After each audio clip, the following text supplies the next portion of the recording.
Ni sahihi mtu kumiliki pesa za majini? Ni sahihi. Ni ulimwengu ambao wako viumbe, wako watu ambao wanaishi katika ulimwengu huu. Wako watu, hatuwezi tukawataja kwa mifano, tukiwataja itakuwa.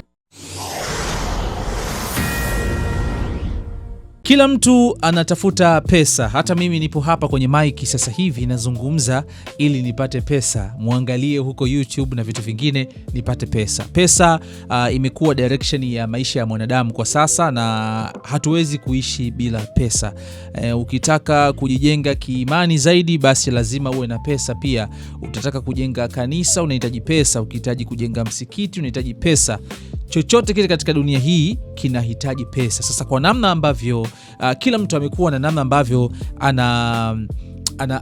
anazitafuta hizi pesa. Wapo ambao wanatafuta kwa kuamka kwenda ofisini asubuhi, lakini pia wapo wengine ambao wanataja kwamba pesa zao wanaweza kumiliki pesa za majini. Nikasema hapana, acha nizungumze na mtu ambaye ana knowledge kubwa sana kuhusiana na swala hili. Pengine yeye anaweza kutusaidia, kutusahihisha au kutuweka sawa kuhusiana na uwepo wa pesa za majini. Na hizi pesa ni pesa za aina gani? Kihistoria, nani ambaye alishawahi kumiliki pesa za namna hii? Je, kuna madhara pia kuwa na pesa za namna hii? Niko na my brother hapa. Hivi ni sahihi ni kuita shekhe? Sahihi. Sahihi. Jitambulishe kidogo ndugu yangu. Kwa majina naitwa Sheikh Juma. Ni mwenyeji wa mkazi wa Tanga. Ndio. Ila kwa sasa hivi makazi yangu yako Dar es Salaam. Okay. Sawa, Sheikh Juma.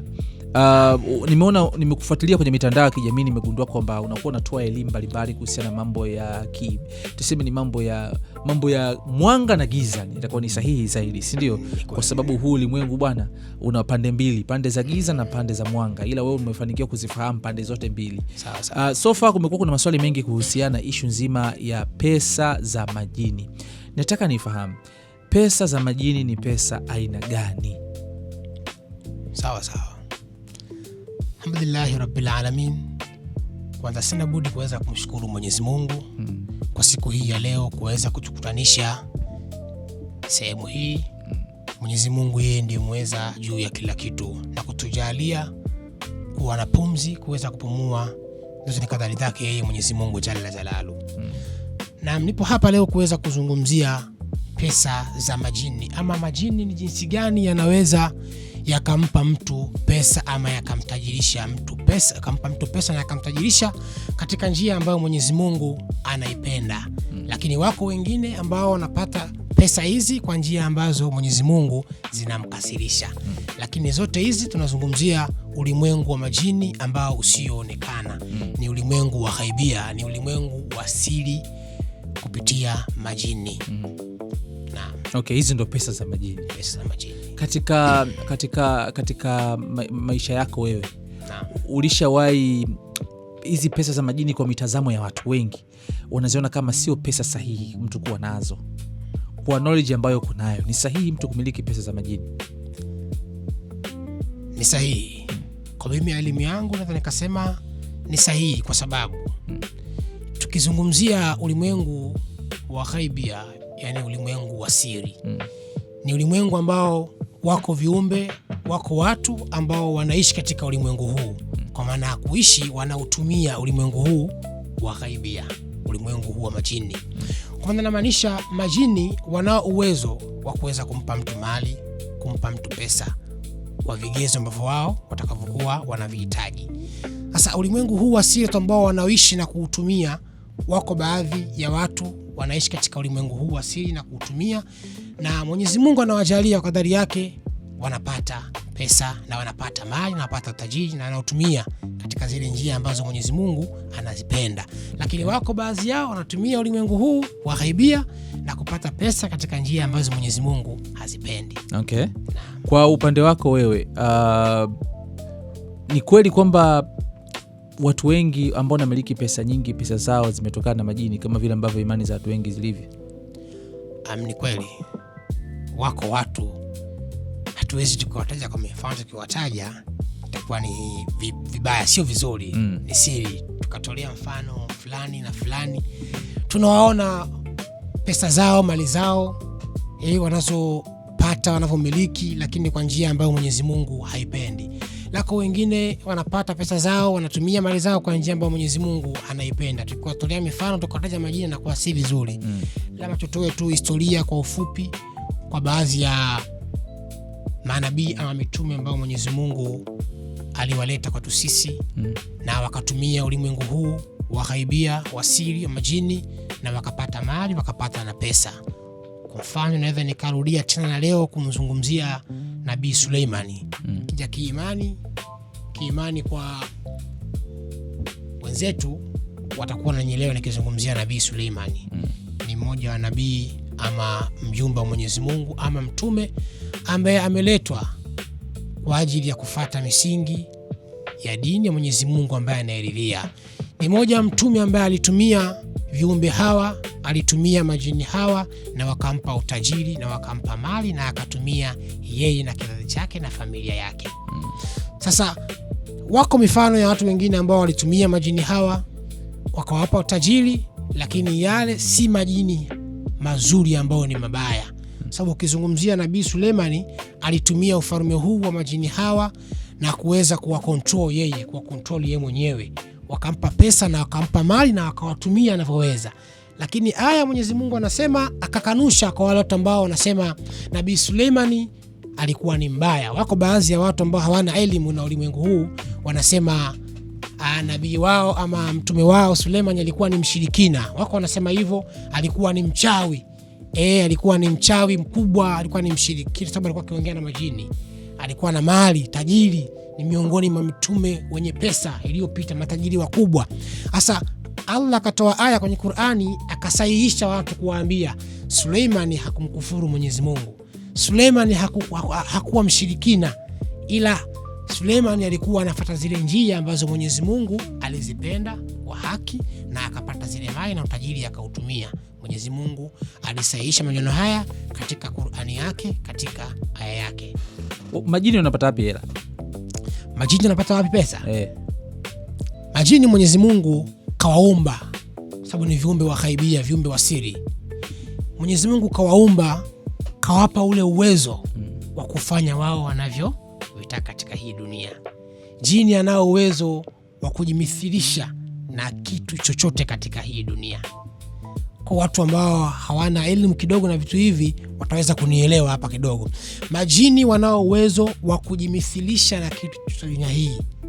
Jini ana uwezo akaamua saa hii akawa simba. Jini ana uwezo akaamua saa hii akawa nyoka ama akawa gari. Jini ana uwezo saa hii akaamua tumekaa hapa kateremsha pesa. Anaweza akatumia dola, akatumia real, akatumia euro, anaweza jini akafanya hivyo.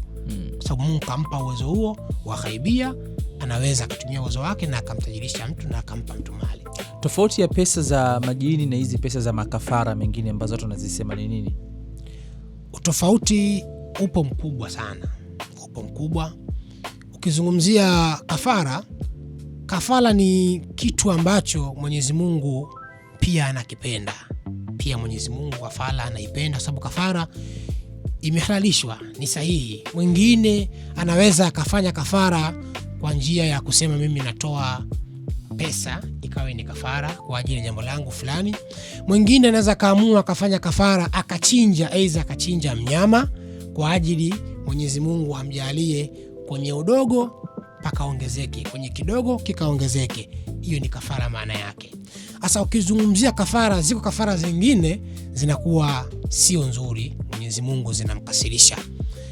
Afa nakwenda katika pesa ambazo zinakuwa ni za ushirikina, ndio kafara itaingia hapo. Mwingine ataambiwa atoe kafara mzazi wake, mwingine ataambiwa atoe kafara mtoto wake, mwingine ataambiwa atoe kafara mke wake, mwingine ataambiwa atoe kafara mtu wa karibu yake, aidha ndugu yake, au ataambiwa atoe kafara watu wasiojua. Hizo ni kafara ambazo ni mbaya. Lakini kafara zingine nzuri zipo, mtu anaweza kafanya ama akachinja, akafanya kama ni dua, visomo, Mwenyezi Mungu akamjalia kidogo kikawa kingi.